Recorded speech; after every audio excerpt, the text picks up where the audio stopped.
tribe, which is one of the 9 Sioux tribes in the state of South Dakota. We are centrally located and we have about 2,500 members. Okay. Where were your parents born? Um, my mother was born here on the Crow Creek Indian Reservation. Before the they flooded Fort Thompson, they had a hospital here, and she was born there. After they flooded the Fort Thompson and built the Missouri River, then everybody else was born in Chamberlain or at home. But she was born at the hospital here, Fort Thompson. And my father was, being of German and Irish descent, he was born in Chamberlain. And how about yourself? And I was born in Chamberlain too.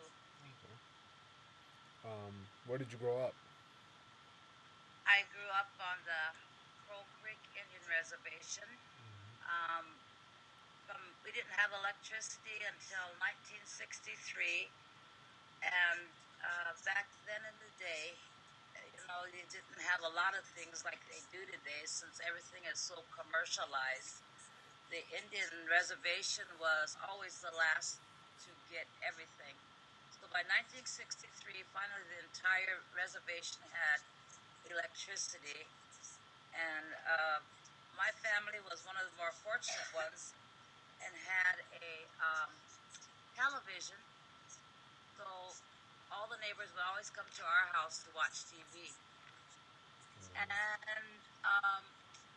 went to school right here at Crow Creek, and in my high school, then I went to Flandreau Indian School and finished there.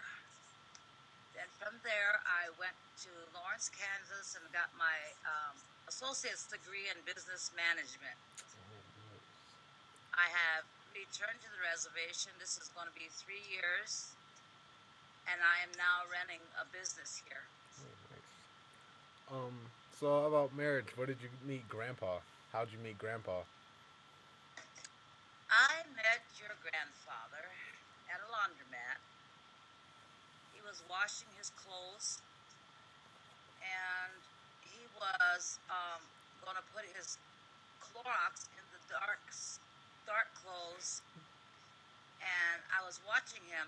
So I went up there. I said, "No, no, don't do that because you'll ruin your dark clothes." So then I, explained the deal of the whites, the darks, and he asked me where I worked. And at the time, I was working in Louisville, Kentucky. And he said, "Well, come over tomorrow, and I'll give you a job." And it was just right across the street from the laundromat, because I had been in Kentucky with my first marriage, and then I ended up getting a divorce there. So that's how it came about that I was in Kentucky. Oh, I see.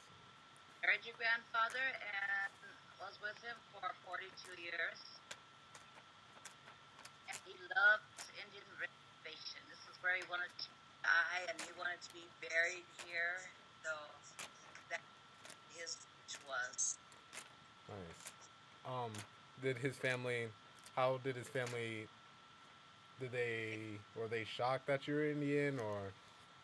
No, his family were very broad-minded, and because there was interracial marriages in their family already. So when I went over there, they accepted me and treated me as one of their own. They were always real good. Um, I was Paul's second wife, and eventually I met his children and his first wife. We all became friends, and so it was just wonderful. Then I went to see my in-laws to sit around and visit. They did not believe in a lot of like CDs. They had a TV with 2 channels. It was black and white, which we bought for them, and I don't think they even had a radio. And they grew all their food, and I never will forget the first time I went in there. We got there in the evening, and um, Mary had made a roast, so we sliced up a sandwich, and it was really good, you know. And then she said it was deer meat, and it just ended that for me. I would not eat deer meat, but I was tricked. It was good. Never eat it again, though. um, so how about friends from another race? Were you just did you have a lot of friends from another race outside of your race? Yes, I had white friends. I had several black friends, and I have several black kids that call me mom today because of my daughter bringing a Marine Corps. And wherever I go, it's mom this, mom that, and these white people will look at me like, and then they look back at me. They have even fun without saying it, and I'll just walk on, you know, and we'll be laughing. It's a joke, you know. But yes, I have many black friends, a lot of Mexicans, Puerto Rican. I have friends in Germany and England, Ireland. So, you know, and I have a lot of Filipino friends, and the Filipinos love to sing. So it's quite interesting listening to some of their backgrounds and how they were raised.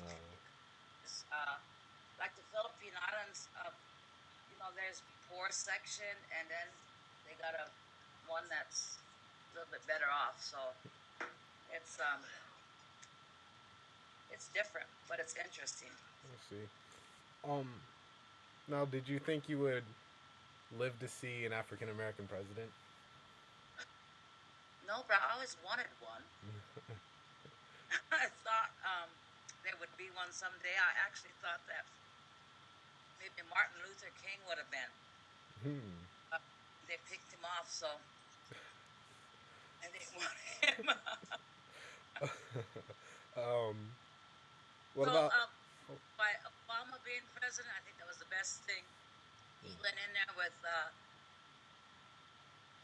to try to work with all the trouble that the Bush administration had started. The war we shouldn't have been in, you know, and Obama's catching hell for that. But the previous administration had all that started. So right now he's damned if he does, and he's damned if he don't. But so far, I think he's doing a good job. All right. So would you say we have come far as a nation regarding a race and discrimination? Or, Uh huh. um, so how would you say things have changed since you were my age? Huh? How would you say things have changed since you were my age? Oh my God! Everybody's driving, and everybody's got technology like you wouldn't believe. You know, every game you don't even have. My kids didn't even leave the house and play. Talk to their friends online or play games with a friend without leaving their house. Now, before we wanted to play, we had to go outside and make, you know, play baseball or football or play with our sticks, rocks, you know, just make up games, play with the animals, or if we wasn't working.